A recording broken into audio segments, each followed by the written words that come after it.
ಸ್ಕಂದಮಾತಾದೇವಿಯ ಕಿರುಪರಿಚಯ ಮತ್ತು ಸ್ಕಂದಮಾತಾದೇವಿ ದ್ವಾದಶನಾಮಾವಳಿ. ನವರಾತ್ರಿಯ 5ನೆಯ ದಿನ ಪಾರ್ವತಿಯ 5ನೆಯ ರೂಪವಾದ ಸ್ಕಂದಮಾತಾ ದೇವಿಯನ್ನು ಪೂಜಿಸಲಾಗುತ್ತದೆ. ಸ್ಕಂದ ಅಥವಾ ಕಾರ್ತಿಕೇಯ ಅಥವಾ ಸುಬ್ರಹ್ಮಣ್ಯ ದೇವರ ತಾಯಿಯಾದ್ದರಿಂದ ಈಕೆಗೆ ಸ್ಕಂದಮಾತಾ ದೇವಿ ಎಂಬ ಹೆಸರು ಬಂದಿತು. ಸ್ಕಂದಮಾತೆಯನ್ನು ಗೌರಿ, ಮಾಹೇಶ್ವರಿ ಎಂದು ಸಹ ಕರೆಯಲಾಗುತ್ತದೆ. ಈಕೆ ಕಮಲದ ಹೂವಿನ ನಡುವೆ ಕುಳಿತಿರುವುದರಿಂದ ಈಕೆಯನ್ನು ಪದ್ಮಾಸನಾದೇವಿ ಎಂದಲೂ ಕರೆಯಲಾಗುತ್ತದೆ. ತಾರಕಾಸುರನ ಸಂಹಾರಕ್ಕಾಗಿ ಶಿವ ಪಾರ್ವತಿಯರ ಸಂಗಮವಾಗುತ್ತದೆ. ಶಿವನ ರೇತಸ್ಸಿನ ಪ್ರಭಾವದಿಂದ ಜನಿಸಿದವನೇ ಸ್ಕಂದ ಅಥವಾ ಕಾರ್ತಿಕೇಯ. ದುಷ್ಟ ರಾಕ್ಷಸನ ಸಂಹಾರಕ್ಕಾಗಿ ಸ್ಕಂದನಿಗೆ ಜನ್ಮ ನೀಡಿದ ಕಾರಣದಿಂದಾಗಿ ಪಾರ್ವತಿಯನ್ನೇ ಸ್ಕಂದಮಾತಾ ಎಂದು ಕರೆಯಲಾಗುತ್ತದೆ.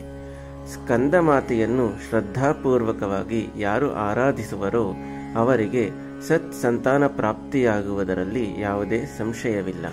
ಪೋಷಕರು ಹಾಗೂ ಮಕ್ಕಳೊಂದಿಗಿನ ವೈಮನಸ್ಸುಗಳು ದೂರವಾಗುತ್ತವೆ. ತಾಯಿಯ ಆರಾಧನೆಯಿಂದ ಮನಸ್ಸಿನ ಎಲ್ಲ ಭಯ, ದುಗುಡ, ಚಿಂತೆಗಳು ದೂರವಾಗಿ ನೆಮ್ಮದಿ, ಸಂತಸಯುತ ಜೀವನ ನಿಮ್ಮದಾಗುತ್ತದೆ. ಸ್ಕಂದಮಾತೆಯ ವಾಹನ ಸಿಂಹ. ಉತ್ತರ ಪ್ರದೇಶ ರಾಜ್ಯದ ಜೈತ್ಪುರ ಎಂಬಲ್ಲಿ ಸ್ಕಂದಮಾತೆಯ ದೇವಸ್ಥಾನವನ್ನು ನೋಡಬಹುದಾಗಿರುತ್ತದೆ. ಈ ದೇವಸ್ಥಾನ ವರ್ಷದಲ್ಲಿ 2 ಬಾರಿ ಮಾತ್ರವೇ ತೆರೆಯುತ್ತದೆ. ಉಳಿದ ದಿನಗಳಲ್ಲಿ ಭಕ್ತರು ಕೇವಲ ಬಾಗಿಲಿಗೆ ಪೂಜೆ ಸಲ್ಲಿಸುತ್ತಾರೆ.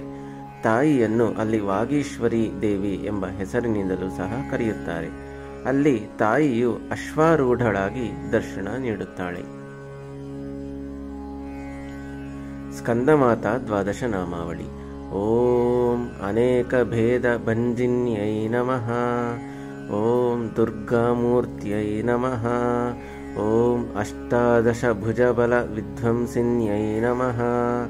ಓಂ ತಾಪತ್ರಯ ವಿಧ್ವಂಸಿನ್ಯೈ ನಮಃ.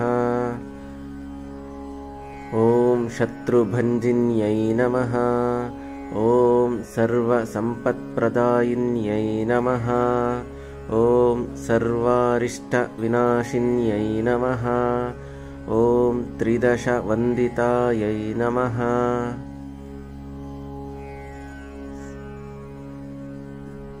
ಓಂ ಸರ್ವವೇದಸ್ವರೂಪಿಣ್ಯೈ ನಮಃ. ಓಂ ಶುಭಂಕರ್ಯೈ ನಮಃ. ಓಂ ರಕ್ತದಂತಿಕಾಯೈ ನಮಃ. ಓಂ ಅತಿಸೌಮ್ಯಾಯೈ ನಮಃ. ಇತಿ ಶ್ರೀ ಸ್ಕಂದಮಾತಾ ದ್ವಾದಶನಾಮಾವಳಿ ಸಂಪೂರ್ಣಂ.